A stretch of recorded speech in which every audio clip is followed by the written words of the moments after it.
When did you realize someone was insane during a conversation? And how did you get yourself out of it?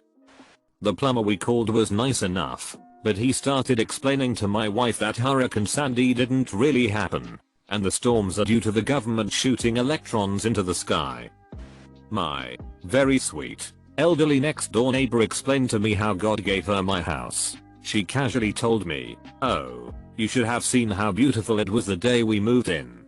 I touched your door, and I knew then and there that God wanted me to own your house. You may live in it now, but it's only temporary." It gave me the creeps, but I didn't say anything because her husband mows my lawn for free. When he told me the place I was headed to was full of reptile people, I stuck with my man until the end of the 14-hour Greyhound trip, listening to his lunatic ramblings the whole time. He wasn't the take your head off and run around the bus type of crazy, more like the cool crazy stoner type. When she was arguing with me about a doctor's refusal to perform a 10th unnecessary surgery in a quest to get pills, I divorced her.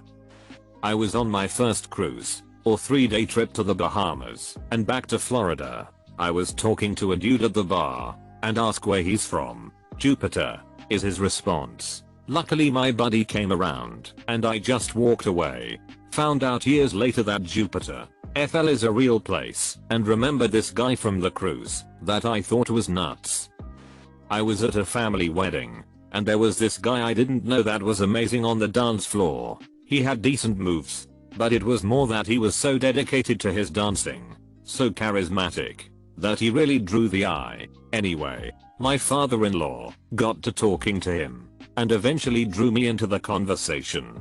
Dancer guy had been telling my father-in-law in great detail about a recent manic episode during which he'd emptied his bank account, shared with his wife, bought a boat, and sailed it from the US to Denmark, and then stayed there in a wasted stupor for weeks before it finally occurred to him that he needed to tell his wife where he was, and also that they couldn't afford a boat.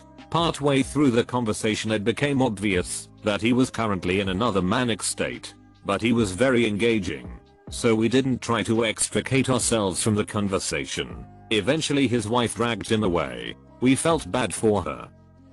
So I went into a McDonald's and this woman recognized me from some of the college classes we had together, I think. Well, at any rate she seemed pretty certain, and she seemed like she might be familiar. 2 eyes, a nose, some hair. I might have seen her before. She started telling me that her friend was psychic, could feel people's energy, and could read her mind. Now that's not the weirdest thing I've ever heard, and I'd probably have been okay with that. Then she started telling me about the radio DJ out of the next town over who was watching her in her house with video cameras hidden in her shower. She knew he was watching her because during his broadcasts he would play certain sound effects and tell jokes about her every time she farted. I told her I had to get going. I was just there for a carry out and there were some people waiting in the car. I met my friend's super Christian girlfriend for the first time. Out of the blue, she starts asking me questions like if I'm a virgin, who I dated before I started dating myself, why I didn't have a crush on her boyfriend, he liked me in high school, who her boyfriend liked in high school, who her boyfriend liked in middle school. It got even weirder after that. My friend and I used to game all the time. After meeting his girlfriend, she told me we can no longer game together. We can't Skype together. We were in different states at the time. We can no longer speak on the phone together. We can't be alone together. We can't even text. She claims that he's a good Christian guy, and he needs good Christian guy friends. Since I'm a girl, she told me that Christian guys shouldn't have friends of the opposite gender. Unfortunately, my friend is blindsided by his girlfriend, and he chose her over all his female friends. We don't talk anymore. Work at the help desk at a small community college. People pretty frequently come by for directions to other parts of the college, so when this guy was asking for where they train the police it seemed normal enough. We have a police academy as part of the college, so I started giving him directions there, but he kind of just started talking over me and telling me he trained all the police here, and he used to be an instructor but they moved. I was trying to give him directions, but he started telling me I needed to look him up on my computer. Around this time my former Marine coworker kind of heard what was going on and came in to assist. The strange guy asked my coworker if he was in the military. He was wearing a USMC shirt and then proceeded to tell him how he was an Army Navy Ranger and he trained all my coworker superiors. At this point we realized he was totally bat crap and I told the strange guy I was going to grab another coworker who knew the area better to get him better directions and hit the campus security silent alarm button in the next office over. Security came. He acted like he recognized the officer and asked him what took him so long and said he came here to see him. The officer didn't know him. Strange guy was just out of it. All security was really allowed to do was escort him off campus and hope he didn't come back. So I'd be lying if I said I wasn't pretty terrified walking to my car when I left that day. My first job was at Target. I was in the Food Avenue section, which is where you would buy popcorn, nachos or soft pretzels. Most have been converted to Starbucks by now. Anyways, there was this lady K who would come in quite often. She had a little cart with 2 wheels that she pulled behind her, full of stuff. She would wear baggy dresses and hack the hair up front in jagged pieces to the scalp like a mangy Benjamin Franklin. Kay would wander around for a while and then come to Food Avenue and buy a sandwich. Whenever we exchanged money she would ask me if she swallowed or was choking on any change. I would calmly look at her and say, "No, Kay, you're just fine," sometimes repeating myself 4 or 5 times. One day she looked at me and said, "Thank you for being so kind and not treating me like I'm crazy. Everyone else does." When I was a little girl I saw my grandmother choke to death. Can you freaking imagine? This was 15 years ago. I hope Kay has found peace and contentment wherever she is. Coworker, at first she seemed okay. She would tell me stories about her life where literally everyone in her life has done her wrong. I realized just how delusional she was when she was telling me about an interaction with a third coworker that I was present for. She skewed the details of that interaction so bad. Meanwhile I'm listening and questioning everything this woman has ever told me. Everybody has met her, that loud, apprehensive person with a cracking voice, possibly due to being in a constant state of self-inflicted crisis. She says more inappropriate things than appropriate things and her personal life somehow always finds itself leaking into her professional environment. The type of person who will leave mid-meeting with a client to go to Starbucks. Her. Anyway, like 2 months after hiring her, she informs us she needs to see a person in Miami. We live in LA. Due to some undisclosed arm pain issues, she didn't give us a time frame of return, but said it may be months to recover. During this conversation we found that this was not a doctor, or at least not a licensed medical practitioner, but somebody that her friend recommended, in Miami, for months. Also she threatened to sue our insurance company because it didn't cover whatever she was doing, and she just assumed it would. We never saw her again, but she seems to keep bouncing back on her feet in pretty solid positions based on LinkedIn. Just today, one of my classmates, who was probably high on something, looks at me, pokes his leg, and says, "I think it's infected." I wasn't that concerned until he pulled out a knife and cut down the side of his leg like an inch across. He then has the nerve to look at me and say, "Ow." Needless to say, I let my teacher know and went home early. It took me an absurdly long time to find out my good friend was a pathological liar. I just didn't have any good reason not to believe him, and my other friends didn't catch on either. He wasn't malicious or anything. He just wanted people to think he knew interesting people. At some point the good faith of friendship broke down in the face of the collective weight of his fake stories, and I just stopped talking to him. It did cost me some friends once when I repeated something he had said around a new group of people, and they thought I was the one making crap up. What a goddamn mess that was. During our small talk, since I was seated next to him at a dinner party, everything seems cool. Then the topic of marriage comes up, and Hes flabbergasted I'll let my wife go to work, drive a car, and not be in my presence. He explains God created women to please and serve their men, and to be in the kitchen at all times, and to basically be a slave to their men. Point literally went on for about 15 minutes and I seriously thought he was just a chauvinist making a joke, but he was dead serious. I excused myself and went to the restroom, and thankfully someone took my spot at the table, so I had to move to a different spot. I got into a taxi in my very average and unexciting English town and the driver spotted my suitcase. "Oh, you've been traveling? Where?" "Just went up to see family back up in Scotland." "Bet you don't get many of those dark ones up there." "Sorry, you know, the ones with darker skin." I went completely quiet at this point and just let him talk. He went through 7 different conspiracy theories, many racial comments and homophobic comments. This was a 10-minute drive from the train station to the street next to mine. The one thing I responded to was, "What have you got planned for tonight?" "My boyfriend and I are going to that new Caribbean place in town. I love foreign food. It's just better in every way to British food. It's just so boring and white, you know." I did not tip, and I spent 10 minutes walking around to make sure he didn't follow me. I had to go into work on my off day to terminate someone. I had fired people before on the past. No big deal. Just like with all the others, this person had gotten themselves fired. Never really had any crazy issues with them before. So I go in about an hour before our location opens. Plan is to terminate the person quickly, then work their scheduled shift. In hindsight, I should not have been alone with them. I informed them why they are being terminated. They sign the necessary forms and head for the door. Then the crazy starts. First, there was the fits of maniacal laughter, interspersed with shouts of rage. They were pacing back and forth, occasionally grabbing things I feared would be thrown at me. Outwardly, I maintained my calm, managerial composure.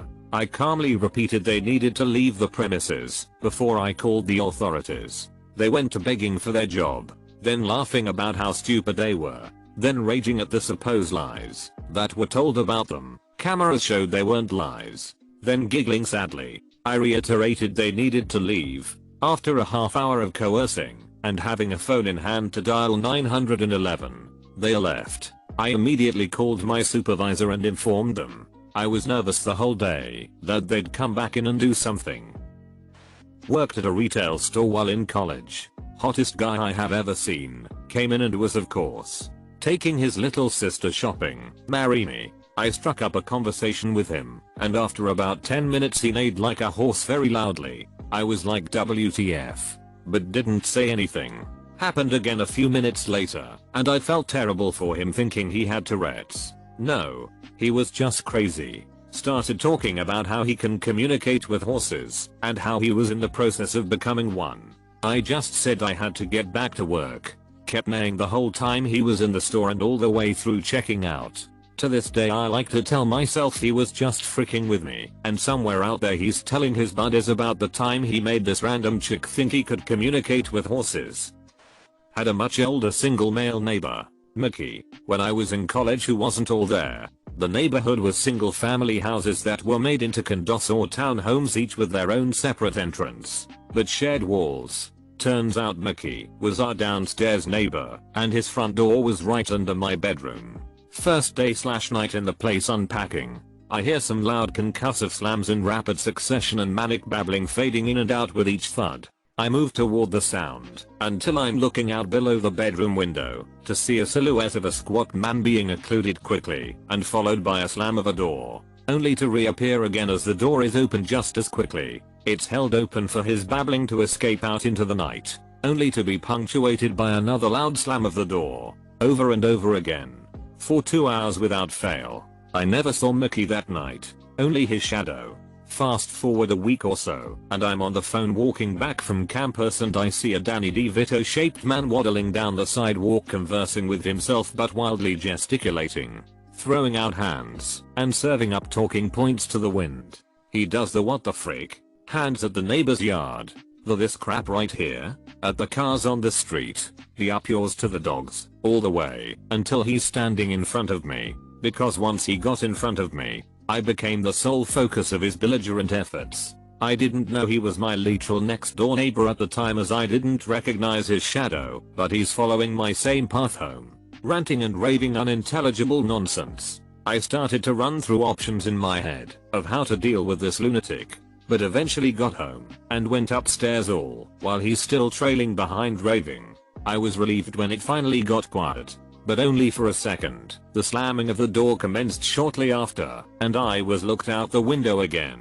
I recognize the DeVito silhouette. Appear. Disappear. Slam. Open. Turns out Mickey is fairly harmless. He doesn't drive or bike, but has family that checks on him regularly. We eventually became friends, and while his existence was filled with mental health troubles, he was as a child. Mickey passed away some years later, but some say the door still slams to this day, over and over again. Started volunteering at a women's shelter. First night at the check-in desk for the clients. Talking with a very well put together lady who had traveled all over the world. We spoke of very specific sightseeing we had both been to in Egypt, etc. She is obviously highly educated, wearing fine clothing, so I finally ask how she came to be at a homeless shelter. She says I left my CFO position at a huge company in Seattle to take care of my dad who had Alzheimer's. His care cost a lot. I got depressed after he passed away, and here I am. But don't worry, I have a daycare up a hill with 25 children who watch TV all day in a storage shed. All I have to do is feed them one meal and one snack. My jaw hit the floor. Yeah, she had paranoid schizophrenia, and she was delusional. The other volunteers were trying to hide their laughter from my reaction. Talk about a 180 co-worker. So let me tell you about this guy who found Noah's Ark. Thankfully my wife came out of the office and told me we need to get going. My old boss. He believed that all the traffic lights went on red on purpose, so the police had time to search his house. He had many more issues, but that was for sure crazy. I stayed working with him after a friend of him told me that many years before he found his mom dead in her closet, locked up, thieves went inside her house and locked her up in a closet and left, not knowing she had no visitors ever. So one day he goes there and opens her closet. She was dead for months.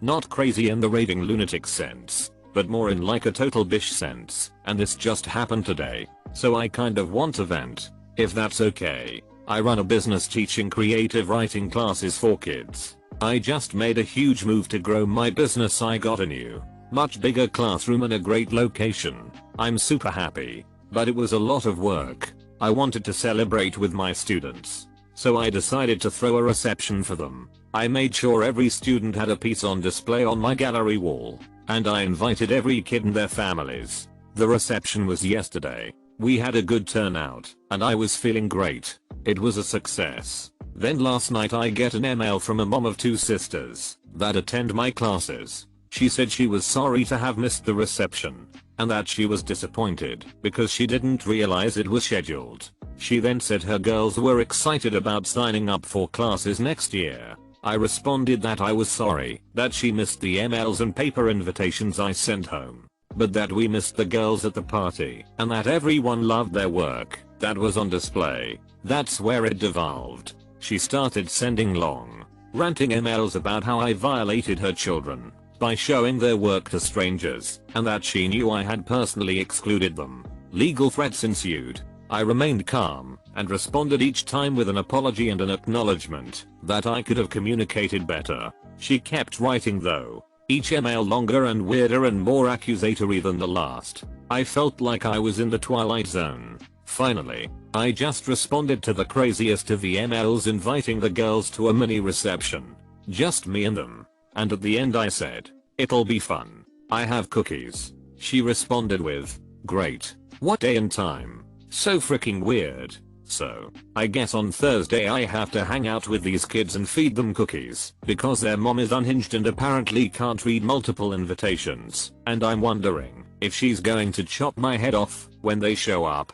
In my 18 years of teaching, dealing with stupid parents have consistently been the worst part of my job. I once had a next door neighbor who seemed a bit weird, but friendly. So cool. One night, I'm coming home from work and encounter her standing outside of the apartment building expectantly, smoking a cigarette. I walk up and say hi, and she says hi back, and then launches into this ridiculous story about how Jack Black is her soulmate, and how a red 4-door vehicle is about to pull up any minute now to pick her up for a road trip.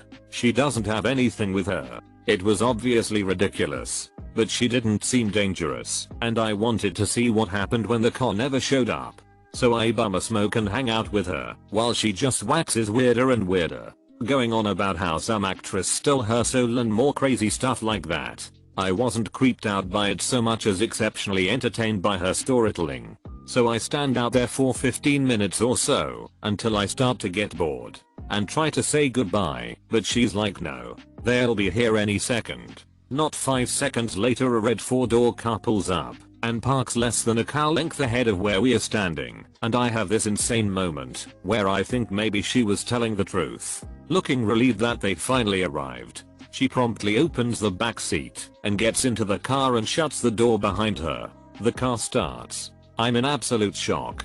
Then they kick her out and knock the hell out of there, and I follow suit as I watch her chasing the car into the night. I'll never forget how shocked I was. That car actually pulled up.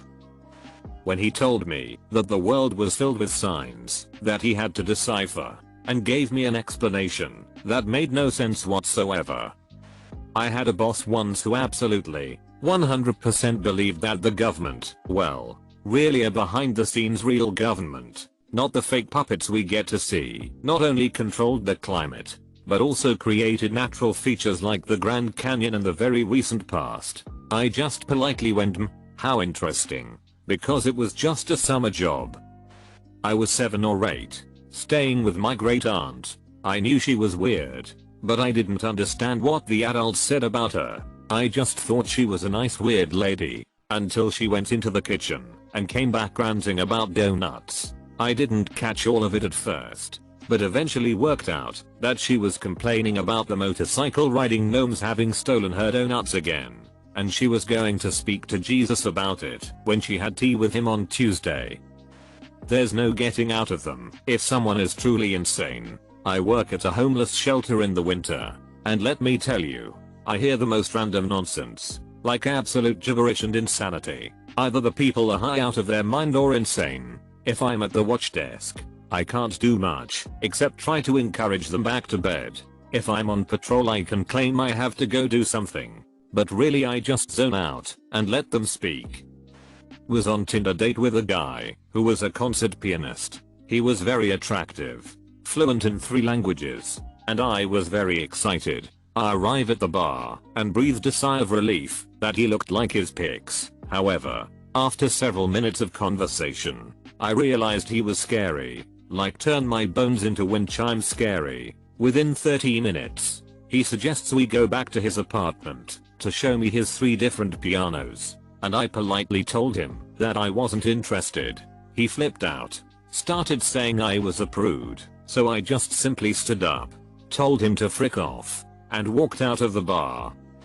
My spinster idiot of a coworker is one of those people that is just a straight blowhard, doesn't listen, constantly interrupts, always has to do everything her way, thinks if something seems off it means that is your fault, not hers, acts like somehow she has authority, even though she isn't the boss. She is insufferable. She was talking to me about how I didn't apparently do something, and there was a small discrepancy, acted like it was WWIII, of which was not right in the system, because I wasn't doing it before that time, months prior. I calmly explained that was an anomaly, and that I'd put the info incorrect since then. I had to say the same thing 5 times, before she blurts out, well, I'm not gonna do the extra work, because you don't want to do your job. Another time I made a simple innocuous comment when I had to refile a bunch of stuff along the lines of, well, hey, this isn't that bad if all the files are in there correctly. A crazy bitch explodes and says, well, first off, I have been filing for 25 years, so I'm not gonna let someone tell me that I don't know. I was dumbfounded. People that think you are always coming at them when you aren't, I have learned, are all batcrap insane. I worked as a cab driver and picked this neckbeard up from the bar. He starts talking about a Batman movie. I thought he was talking about Justice League, and I'm like, no, I haven't seen it. Looks neat, blah blah blah. But no, he was talking about the Batman movie he starred in, which the Chinese government won't allow the release of for 300 million years. The movie really took a toll on him as he had to do 400 fight scenes a day, including one against a 10-foot tall plan who he ultimately defeated. Then it comes out that he wasn't just playing Batman. He is the real Batman. When he was 8 years old he made some wise real estate investments and became a billionaire. He called himself Bruce Wayne. He could have actually been convincing if he wasn't one obese or two.